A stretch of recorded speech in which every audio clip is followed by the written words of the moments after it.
મુખ્યમંત્રી ભૂપેન્દ્ર પટેલે ગાંધીનગર ખાતેથી રાજ્ય સ્તરીય ક્રાઇમ કોન્ફરન્સનો પ્રારંભ કરાવ્યો હતો, જેમાં નાયબ મુખ્યમંત્રી હર્ષ સંઘવી પણ ઉપસ્થિત રહ્યા હતા।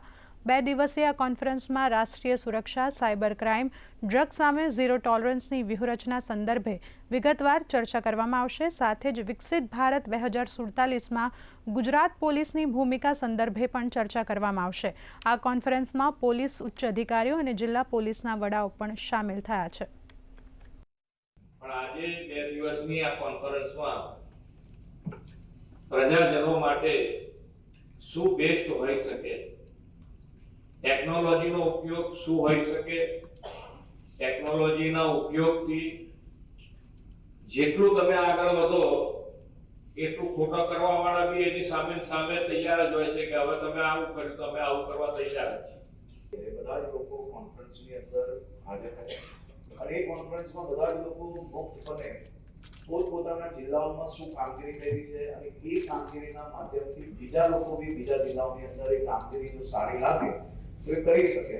એટલે પરસ્પર આપણે જે ટેકનોલોજી અને નવા પ્રયાસો કરીએ છીએ એ માત્ર એક જ જિલ્લા પૂરતા કેમ લાગુ રહે, આપણે આખા ગુજરાતમાં એક યુનિફોર્મ વ્યવસ્થાઓ ધીરે ધીરે કરીને અલગ લોકોની આઈડિયાથી એ આઈડિયાઝને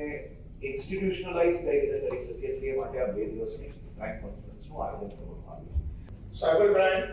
અને ઇકોનોમિક ઓફેન્સમાં સાયબર જે રસ નીકળ્યું છે જેના કારણે ખૂબ સારા પરિણામ મળી રહ્યા છે, જેના કારણે લોકોમાં એક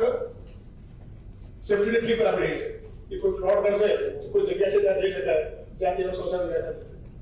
મહિનાની અંદર એક કોન્ફરન્સના જે અગત્યના મુદ્દાઓ છે એ મુદ્દાઓ ડાઉન ધી લાઇન કમિશનરેટ્સમાં, જિલ્લાઓમાં, પોલીસ સ્ટેશન સુધી